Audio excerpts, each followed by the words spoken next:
premier jour de ce sommet. Après 2 jours de travaux, les dirigeants des puissantes économies du monde ont réaffirmé leur accord de principe de mener des actions en faveur des économies des pays les moins avancés. Si la réflexion sur les climats va se poursuivre à Glasgow, au plan économique et sanitaire, quelques avancées significatives ont été notées. La Voix de l'Afrique, portée par son président, Félix Antoine Tshisekedi Tshilombo, a trouvé un écho favorable. Bien, il s'est adressé plusieurs fois à ses pairs.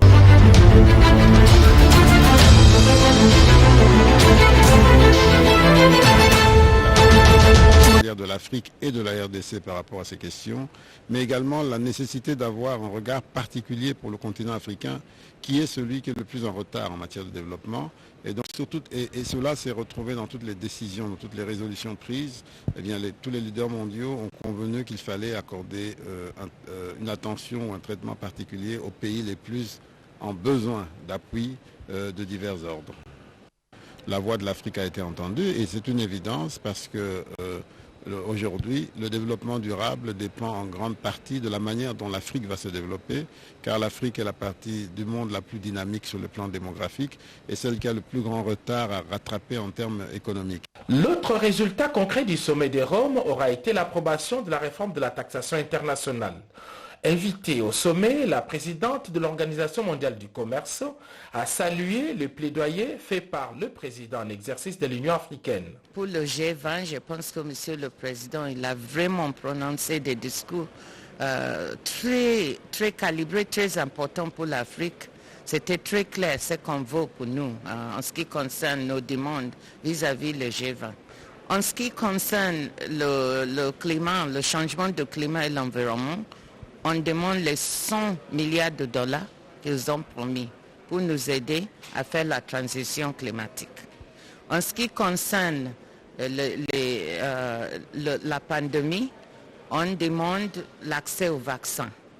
C'est tout, parce que ce n'est pas possible de voir que 60% de pays développés, que 60% de la population sont vaccinés en comparaison avec 100% des Africains. Donc, c'est simple. Après Rome, les leaders mondiaux vont se retrouver dès ce lundi à Glasgow dans un format beaucoup plus large pour parler climat.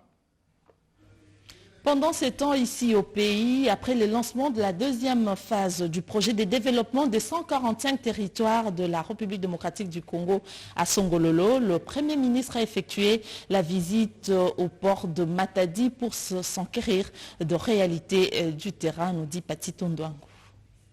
Séjour de travail dans le Congo central, le Premier ministre Jean-Michel Sama Lukonde Kyenge a voulu personnellement palper les réalités du port international de Lunatra, qui n'est plus que l'ombre de lui-même. Au nord de la police, passage des troupes en revue.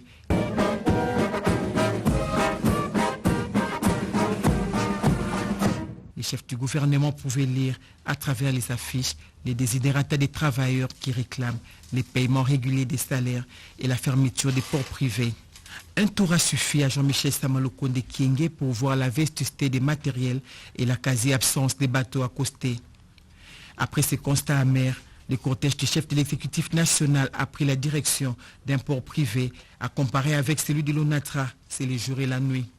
Le Premier ministre a eu un entretien de quelques minutes avec les responsables du port. Cette visite a constitué le point de chute de la mission de Jean-Michel Sama Lukonde Kyenge dans le Congo central.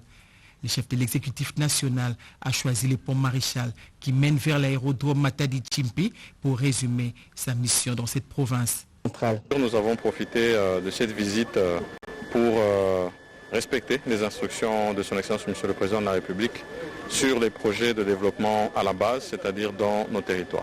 Nous avons profité de l'occasion pour nous assurer que les travaux se passent pour le moment avec la banque syndicale de l'EPST, que tous les travaux se déroulent bien. C'était à Kisantu, en Bois-la-Loge précisément, et nous sommes arrêtés particulièrement à Kimpese et à Songololo dans le cadre du lancement des travaux dans le secteur santé, le secteur de l'eau et le secteur de l'éducation. Nous avons poursuivi ici où nous devions prendre toute la température par rapport à la province, toutes les difficultés de la province. Nous avons tenu un conseil de sécurité, rencontré toutes les forces vives ici et c'était une bonne occasion, une bonne visite. Nous repartons avec une sensation claire par rapport au Congo central. Nous avons promis d'y revenir, mais nous allons surtout nous pencher sur les problèmes qui nous ont été posés ici. Ainsi s'achève la mission du Premier ministre et chef du gouvernement Jean-Michel Samalukonde Kyenge dans le Congo central. Parlons à présent des infrastructures. Les travaux de réhabilitation de routes dans le cadre du projet Tshilé-Gelou initié par le chef de l'État Félix Antoine Tshisekedi évoluent bien à Kinshasa. En Ngiringiri par exemple, la pose de la couche de base et des fondations sont terminées et l'expérimentation de la planche d'essai ont démarré sur l'avenue Assosa. Les constats est de Robert Ndaïtissansi. La construction des routes périphériques dans le cadre du projet Tshilé-Gelou avance à la satisfaction de la population. Sur la route Makanza, à la fin des travaux, il est prévu de construire 1950 mètres de caniveaux et de réparer certains d'autres existants pour réutilisation. Dans le plan de l'entreprise Grec 7, au-delà des travaux d'assainissement qui évoluent très bien, entend construire les bordures et les trottoirs sur les deux côtés de la route. À ce jour, 100% des travaux sont déjà réalisés. En présence du laboratoire national, du directeur des opérations de l'office de drainage et des voiries et de la mission de contrôle, les planches d'essai avec base mastic ont été réalisées avec succès.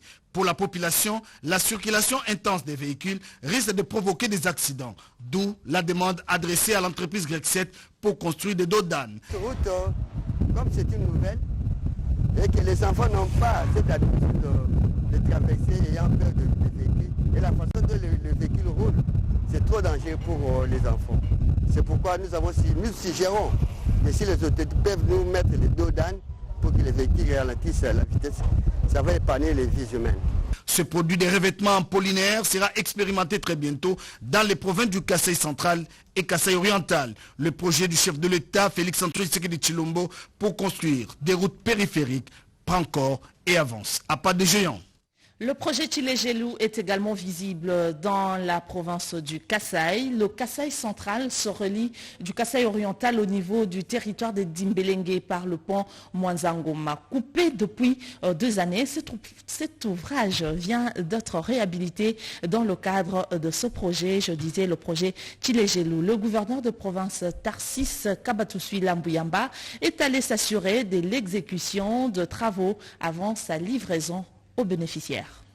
Le pont Mwanzangoma sur la route numéro 1 reliant la province du Kasaï central et la province sœur du Kasaï oriental, que le gouverneur Aïe, Tarsis Kabatousui Lambuyamba, a commencé l'évaluation des différents chantiers en cours d'exécution.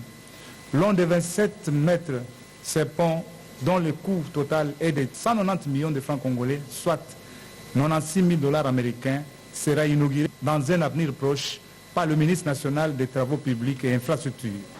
La première route qui nous a intéressé, c'est la route nationale numéro 1. Le pont de Tibachi, à quelques 12 km de la ville, et le pont Mwanzangoma, à plus ou moins 42 km de la ville. Ce pont était dans l'eau, cassé, comme vous le savez, et qui a fait à peu près 3 ans et demi sans être rétabli. Grâce à notre propre intervention, donc les efforts personnels, les efforts locaux, nous avons mis ce pont en marche. Dans la suite de ces visites, les infrastructures routières, les chefs de l'exécutif provincial Tarsis Kabatousui Lambuyamba a fait la ronde dans plusieurs territoires pour constater le niveau des travaux de construction de certaines écoles prêtes à être livrées aux bénéficiaires. C'est le cas des territoires de Demba, Dimbélengue, Djibaya pour la première série.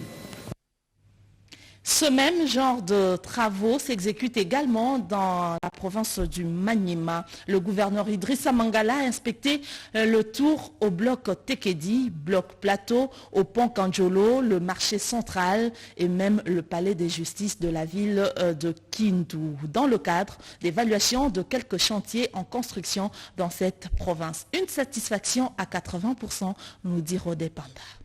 Construction des infrastructures lancées depuis un temps dans différentes municipalités de la ville de Kindu au Maniema avec les financements propres de la province. C'est toute la raison de la visite d'inspection effectuée ce dimanche 31 octobre 2021 dans différents chantiers par le gouverneur à Idi Maniema, à Fanny Idriss Mangala, le chef de l'exécutif provincial provinciale a visité tour à tour tous les chantiers tels que le bloc Tokedi, pareil au niveau du bloc Plateau où l'on construit des dallos pour la remise en état en béton armé, le pont Kanjolo, présentement sous menace de l'effondrement, suivi de l'avenue Njolu et reliant les quartiers Tokolote et l'université de Kindu. Après un clin d'œil, la semaine dernière, au marché central de Kindu, Afani Idriss Mangala y est revenu pour rassurer les vendeurs de la construction de ces marchés pour sa modernisation. Ces passages à ces lieux de négoce étaient de l'aubaine pour les vendeurs qui ont reçu l'autorité provinciale pour s'approvisionner en vivres. Le chantier du palais de la justice exécuté par la division provinciale des infrastructures et travaux publics a servi de point de chute. L'évaluation faite révèle que le niveau d'exécution a atteint 80%, tout en promettant d'y revenir pour un suivi au quotidien. Ce côté de la ville de Kindu a été oublié par beaucoup de politiciens. Donc, comme nous sommes de l'école du peuple d'abord, nous sommes en train de visiter là où la population est abandonnée. Nous sommes obligés de les désenclaver pour les gentils au direct avec le centre-ville. À cette ronde de chantier s'est greffée la rencontre avec le groupe de jeunes de Jamaïca, ceux de l'Asbel Assemblée, ainsi que Banafrap pour leur prêcher les valeurs sociales et humaines pour développer province Maniema. En dehors de nos frontières, la RDC est bien vendue et représentée à l'Expo Dubaï 2020. Ce matin, le ministre d'État des Émirats Arabes Unis en charge de pays africains a visité les stands de la République démocratique du Congo et d'autres pays africains. Le ministre d'État a dit sa satisfaction après cette visite au stand du pays de Félix-Antoine Tshisekedi. Commentaire Lopez Kakuba. 2020, on en parle encore aujourd'hui le 1er novembre 2021 par la visite du ministre d'État des Émirats Arabes Unis en charge de pays africains. Chet Chakbot Nayan Hal Naïnia a visité plusieurs stands, notamment du Gabon, de l'Éthiopie, du Ghana, du Mali, du Burundi, de la Zambie et de la République démocratique du Congo. Le ministre d'État s'est dit satisfait après sa visite dans le pavillon du pays de Félix-Antoine Tshisekedi et a adressé ses très sincères et chaleureuses félicitations.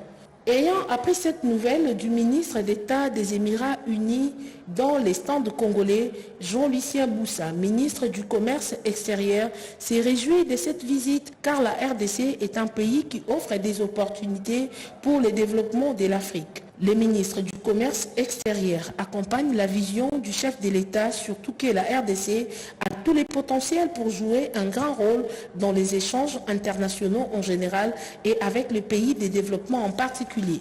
La visite du ministre d'État des Émirats Arabes Unis en charge de pays africains de ce lundi 1er novembre 2021 est un signal fort. Chet Chakbot a eu droit à des explications sur les produits congolais d'origine agricole, artisanale et agro-industrielle.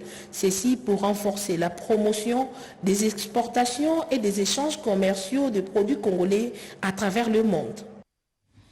Comme annoncé au lancement de construction de parking motocycliste à Gombe, l'opération devait se poursuivre. Le parking motocycliste dans la commune de Bandalungwa a été inauguré ce matin par le ministre de Transport, le ministre provincial de Transport Amos Mbokosso, et un bien public dont la pose de la première pierre a été effectuée il y a 3 semaines. Le détail dans ce reportage de Joël Makela. Le premier parking moderne pour motocyclistes, désormais opérationnel à Kinshasa, à la place Mollard, dans la commune de Bandalungwa. Il a été inauguré ce lundi 1er novembre 2021 par le ministre provincial de Transport, Amos Mbokosso. Ce terminal servira de lieu de référence d'aller-retour des motos affectées au transport urbain en commun. Selon Amos Mbokosso, la construction d'autres parkings de ce type s'étendra à travers toute la commune, à travers toutes les communes de la capitale. Ça, c'est une des réalisations et nous allons continuer comme ça dans toute la ville de Kinshasa. Nous allons essayer de construire des parkings dans la mesure du possible avec les moyens de bord que nous avons pour que les conducteurs des motos et des véhicules travaillent dans de bonnes conditions. Le ministre provincial de Transport a aussi rappelé à la population que la police devra arrêter les motocyclistes en cas d'une infraction de circulation du genre de rouler sur la voie contraire, d'un accident et d'autres infractions définies par la loi. Les bourgmestres, quant à eux, sont autorisés à percevoir la taxe de numéro à hauteur actuellement de 5 000 francs congolais auprès de motocyclistes. Les autres taxes étant réservées à l'hôtel de ville par l'entremise du ministère des Transports qui s'occupe de la gestion des transports urbains de la capitale. Pour leurs actions sociales et spirituelles dans la vie de chrétiens de la République démocratique du Congo en général, mais ceux de Kinshasa en particulier, le bourgmestre de la commune de Limete a remis à titre posthume un trophée de reconnaissance au couple berger du ministère chrétien du combat spirituel, papa et maman Olangi Oshwe. C'était à l'occasion de la clôture des festivités marquant le 30 ans de leur ministère. Marthe Mangazakalala nous en parle. Commencé le 17 octobre 2021, les festivités marquant les 30 ans du ministère chrétien du combat spirituel, notamment en présence du chef de l'État, le président de la République, Félix-Antoine Tshisekedi Tshilombo, ont été clôturées ce dimanche 31 octobre 2021 au siège international d'adoration à la 17e rue Limete, la cité des triomphes. Des grandes manifestations auront marqué cette célébration, la 13e convention mondiale de la CFMC et le 5e symposium international sur les combats spirituels. Les chrétiens combattants venus des 4 coins du monde ont été interpellés quant à l'exécution sans faille de l'engagement de continuer cette œuvre dans la droite ligne des dernières volontés des papas et mamans Olangi d'heureuse mémoire. Pour le président de la fondation Olangi Osho, Alain Gabriel Olangi, l'âge de 30 ans est un symbole de la maturité, se référant ainsi à notre Seigneur Jésus-Christ qui a commencé sa mission en ces moments précis de sa vie sur terre. Même si les parents ne sont plus de ce monde, ils ont été rappelés à la félicité céleste. Je pense qu'il est de bonne loi de célébrer ces 30 ans pour rendre grâce à l'Éternel qui a fait subsister ce ministère pendant toutes ces années et rendre hommage également à ses serviteurs d'heureuse mémoire. Cette cérémonie haute en couleur qui a connu également la participation d'éminents serviteurs des dieux, tant de Kinshasa que du monde entier, a aussi été une occasion pour les bourgmestres de la commune de Limete de remettre à titre posthume un trophée au couple berger papa et maman Olangi. C'est en signe de reconnaissance des œuvres sociales, sanitaires et éducatives entreprises et laissées par les illustres disparus, a dit le maire en remettant ces trophées au président Alain Gabriel Olangi qui a par la suite procédé à la clôture solennelle de ces festivités. Restons toujours dans le cadre des actions sociales. La Fondation Grâce à ma mère a organisé une formation de 56 mères en coupe couture. C'est le directeur de cabinet de la ministre du Genre, Famille et Enfants qui a procédé au lancement de cette formation, nous dit Edith Chala pour le reportage. Centaines de filles mères à recevoir une formation gratuite en coupe et couture. C'est une promesse ténue de la Fondation Grâce à ma mère qui s'est fixée entre autres missions la lutte contre toute forme de précarité de la femme et la jeune fille par l'apprentissage des métiers. L'organisation de cette formation répond à un double impératif. D'une part, doter ces femmes des capacités techniques pouvant leur permettre d'exercer un métier digne et d'autre part, contribuer au développement de la classe moyenne par la création des activités génératrices des revenus. La formation est prévue pour une durée de 3 mois. Elle débutera le 1er novembre 2021 et prendra fin le 31 janvier 2022. La ministre du Genre, Famille et Enfants, Gisèle Ndaya Luseba, qui est très engagée dans l'autonomisation de la femme, s'est fait représenter par son directeur de cabinet qui a lancé la formation. La femme qui a accès aux opportunités économiques, au contrôle des ressources et qui jouit pleinement de ses droits sociaux, participe efficacement à l'essor de son ménage, de sa communauté, de son pays et de l'humanité. Le lancement ce jour de la formation gratuite accélérée en coupe et couture pour 50 jeunes filles démunies répond au respect de l'enseignement politique et juridique fondamental de l'Union africaine. Parmi ces filles mères, 30 vont bénéficier de l'expertise de Mwinda Industries que dirige Matimboya avec ses ateliers modernes de modélisme. Et le deuxième vice-président du Sénat appelle à l'unité à toute la population de Gemena et à la cohabitation pacifique. Une interpellation qui tombe à point nommé ou qui tombe à pic juste après la construction du mirail de Gemena. Belle page de l'histoire qui s'écrit dans la ville de Guémena avec la construction de la Grande Muraille, Banakemena Community Hero. Longue de 20 mètres de largeur et 5 mètres de longueur, la muraille de Guémena, une initiative du deuxième vice-président du Sénat, honorable Sangouma Temongonde Mossai, est érigée pour célébrer les personnalités locales qui ont joué ou continuent à jouer un rôle d'inspiration pour les jeunes de Guémena. Le peuple d'abord. Quand on parle peuple d'abord, c'est-à-dire rêver, c'est que pense le peuple, et c'est seulement de les faciliter à atteindre leur objectif. Selon l'histoire, beaucoup de gens qui ont beaucoup investi dans ces coins-là, mais personne ne pouvait les relever à un niveau qui convenait. Elle sert désormais d'un document historique pour récompenser les mérites d'Edine Fils du Sud-Bangui. Cette œuvre artistique de haute facture est réalisée par un artiste peintre mural de nationalité malienne, Idrissa Konaté. La muraille de Guémena est esthétiquement construite en harmonie avec l'environnement naturel en incorporant les vastes ciels. On y trouve des photos de personnalités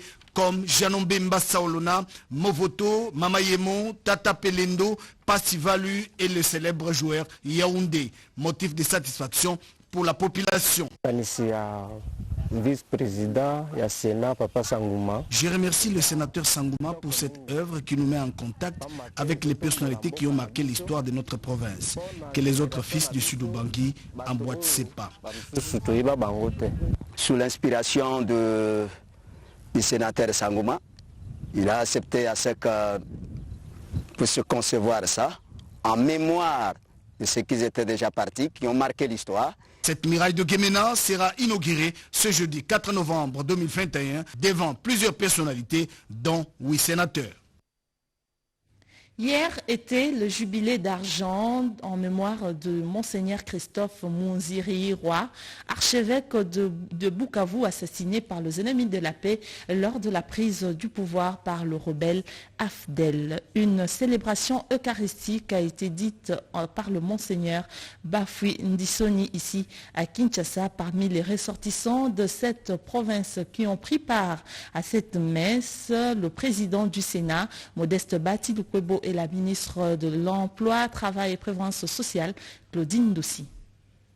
1996-2021, exactement 25 ans, jour pour jour, que disparaissait de façon tragique Monseigneur Christophe Mounziri-Roy, alors archevêque de Bukavu dans la province du Sud-Kivu. Après un symposium de 4 jours organisé en sa mémoire au centre culturel Boboto où un diplôme de mérite lui a été décerné à titre posthume, les chrétiens catholiques en général et les fidèles de l'archidiocèse de Bukavu et autres notables vivant à Kinshasa en particulier se sont souvenus de ces grands serviteurs de Dieu qui fut abattu froidement au niveau du rond-point Nyawera par les éléments de l'AFDEL à la prise de cette ville pour sa vérité, son courage, sa foi chrétienne et surtout son combat pour sa patrie. C'était au cours d'une célébration eucharistique de son jubilé d'argent organisé dimanche 31 octobre 2021 en l'église du Sacré-Cœur dans la commune de la Gombe à Kinshasa, co-célébré par 3 évêques, Monseigneur Donatien Bafoudinsoni,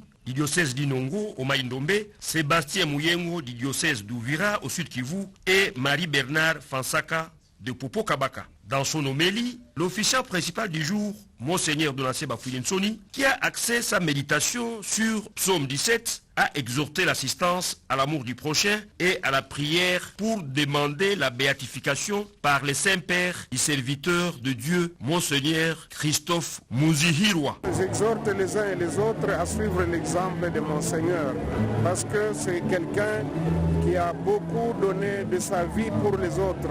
Même dans sa vie, du début jusqu'à la fin, il n'a cessé de se sacrifier pour nous, pour les chrétiens et pour le peuple de Dieu. Plusieurs personnalités, tant du monde ecclésiastique que politique, ont pris part à cette Eucharistie, parmi lesquels professeur Modeste Bati Lukwebo, président du Sénat, et Claudine Dossi Mwankembe, ministre de l'Emploi, Travail et Prévoyance sociale. La mairie de Béni, dans le Nord Kivu, a désormais un nouveau bâtiment moderne. La coupure symbolique du ruban a été faite à l'inauguration par le maire de Béni. Reportage. L'hôtel de ville de Béni fonctionnera désormais dans un nouveau bâtiment qui répond aux normes du standard international. Ce nouveau bâtiment, qui va abriter les bureaux de la mairie de Béni, a été inauguré par le maire policier de Béni, commissaire supérieur principal, Narcisse Mouteba Kachale, devant plusieurs mandataires des services étatiques et para-étatiques présents pour la circonstance. Avant que l'autorité urbaine entre dans son cabinet de travail, le bâtiment a été béni par l'homme de Dieu avant que des rites coutumières soient également observé. Le commissaire supérieur principal, Narcisse Mouteba Kachale, n'a pas manqué à rendre hommage à tous ceux qui ont concouru pour l'aboutissement des travaux de construction de ces nouveaux bureaux. Cet événement historique, et surtout qu'il s'agit ici d'un premier bâtiment administratif de l'hôtel de ville de Béni à être inauguré depuis l'époque coloniale. Mesdames et messieurs, qu'il me soit permis de remercier d'abord le Dieu Tout-Puissant qui a permis de nous retrouver une fois encore devant ces magnifiques ouvrages, ainsi que mes prédécesseurs qui se sont donnés corps et âme pour avoir mobilisé les bienfaiteurs pour les moyens financiers qu'ils ont disponibilisés à cela d'une manière régulière et sans interruption pour la réalisation de cette œuvre que nous inaugurons en ce jour. Le développement de Peuple-Ntoa, la dynamique de groupes de peuples autochtones a lancé la construction des infrastructures scolaires et sanitaires dans le campement de ce peuple. Le gouverneur de l'Équateur, Bobo Boloko, qui soutient cette initiative, a amorcé le développement des pygmées, s'est rendu à Lokoku dans le territoire de Bikoro pour l'inauguration. Reportage à Nimbalaka et René Ngwangu. Sociale des Pygmées dans la province de l'Équateur au centre d'échange et de partage entre le gouverneur Bobo Boloko et le coordonnateur de la dynamique des groupes des peuples autochtones Patrick Emedi Saïdi. La DGPA assure la construction des infrastructures scolaires et sanitaires dans les campements des peuples autochtones pygmées. Nous construisons une école primaire et secondaire et puis nous sommes en train de construire aussi un centre de santé en faveur de ces communautés. Hormis ces activités de construction des infrastructures, nous sommes maintenant en train de conduire cette communauté pour avoir une concession de forêts de communautés locales où nous sollicitons l'appui de son Excellence Monsieur le gouverneur de l'Équateur pour nous accorder un arrêté. Le gouverneur Bobo Boloko, accompagné du rapporteur du bureau d'âge de l'Assemblée provinciale, a pris l'engagement d'accompagner toutes les initiatives du développement des toits ou pygmées dans sa province au siège administratif de la DGPA à Kinshasa. Le gouverneur ayant vu le travail que nous avons réalisé, il a promis et a pris certains engagements de nous accompagner et contribuer en termes de fournitures scolaires aussi de bancs pour cette école-là, afin que les enfants autochtones pygmées puissent étudier dans de bonnes conditions comme tous les autres enfants de la République démocratique du Congo. Et il a promis de soutenir la DGPA dans les limites de ses moyens. Bobo Boloko a décidé de se rendre à Lokoku, dans les territoires de Bikoro, pour inaugurer personnellement les infrastructures scolaires et sanitaires de base. La création de petites et moyennes entreprises était au centre des échanges de la conférence débat des étudiants des différentes universités de la capitale. Entrepreneuriat au cœur de la jeunesse était le thème de cette conférence qui veut initier la jeunesse estudiantine à une prise en charge à la création des entreprises au lieu d'être les commandeurs d'emploi. L'entrepreneuriat au cœur de la jeunesse. Ce thème a fait l'objet d'une conférence débat organisée par la communauté interuniversitaire. Les participants à cette conférence, qui sont essentiellement les étudiants des différentes universités de la ville de Kinshasa, ont concentré leurs échanges sur la création de petites et moyennes entreprises. L'orateur du jour, Olivier Chambayi, a expliqué de manière approfondie les concepts entrepreneuriat qui, selon lui, fait allusion aux affaires, la résolution des problèmes et l'amélioration des systèmes existants. Tout ceci porte sur les idées et l'observation de la société qui sont des principes élémentaires dans l'entrepreneuriat. Une occasion pour ces étudiants d'exprimer à juste titre la pertinence de cette conférence. À travers cette conférence, l'initiative est de cultiver ou d'initier la jeunesse à développer une philosophie entrepreneuriale. De nos jours, les temps sont difficiles et pour subvenir aux différents besoins de la vie, il faut être dynamique. Et le dynamisme se voit en entreprenant plusieurs choses dans la vie. La philosophie est d'appliquer la théorie anglophone. Les anglophones, quand ils sont jeunes, ils ont un pied dans les études et un pied dans le monde de l'entrepreneuriat. C'est par essai et erreur que la science évolue. Les jeunes doivent promouvoir l'esprit d'entrepreneuriat à partir des idées et l'observation, socle du développement de tous les pays dans le monde. Vous le savez, l'année académique 2020-2021 a été clôturée depuis le samedi et une cérémonie de collation de grade a eu lieu dans plusieurs universités, non seulement de Kinshasa, mais également de plusieurs universités du pays. Aujourd'hui, nous vous proposons l'étape de l'Institut supérieur du développement rural, l'Université des Guadodité, l'ISTEM Lomami à Cabinda et l'Université libre du pays de Grand Lac. En commentaire, à Nimbalaka.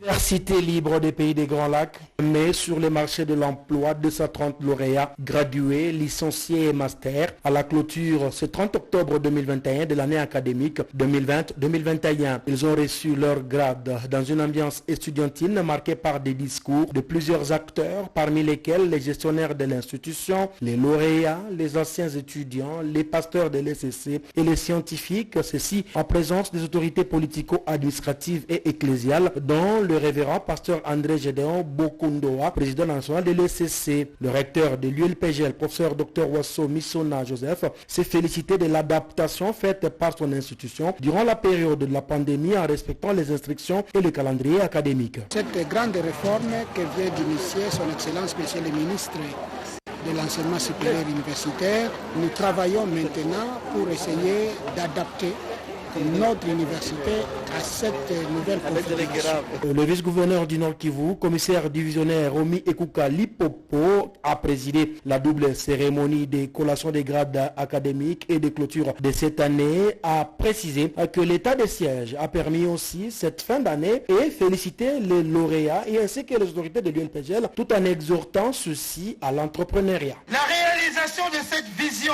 exige la collaboration de toutes les parties prenantes, disais-je, du secteur éducatif pour permettre notamment le dialogue participatif et permanent afin d'améliorer la gouvernance du secteur éducationnel. Au courant de l'année clôturée, l'ULPGL a inscrit plus de 900 étudiants et projette offrir l'année prochaine des enseignements suivant le système adapté au programme LMD. Enseignement supérieur et universitaire en province de Lomami, l'Institut supérieur des techniques médicales de Cabinda ISTEM vient d'éjecter de la communauté estudiantine 224 lauréats ce samedi 30 octobre 2021, dont 27 au niveau des licences et le reste en graduat au cours de la double cérémonie de collation des grades et clôture de l'année académique 2020-2021. Ces statistiques ressortent du rapport académique présenté par Madame Catherine Kabika Ilunga, suivi de celui du directeur général et chef des travaux André Nyongonyon Kongolo, qui a brossé les grandes réalisations de l'ISTEM Cabinda. C'est là avant de coller les grades académiques aux 224 lauréats répartis en 4 filières au moins. Devant plusieurs autres invités pour la circonstance, Jean-Marie Mohala, représentant personnel du gouverneur AI de la province de Lomami, a trouvé des justes mots pour féliciter les comités de gestion, les lauréats et clôturer l'année académique 2020-2021 à l'ISTEM Cabinda. Voilà, vous nous avez suivis à Bukavu, dans la partie est de la République démocratique du Congo et partout ailleurs dans le monde. Ce journal, c'est terminé par ici. Merci de votre sympathique attention. Retrouvez à 20h Françoise Bouela et moi je vous retrouve demain à 19h avec le même plaisir. Au revoir.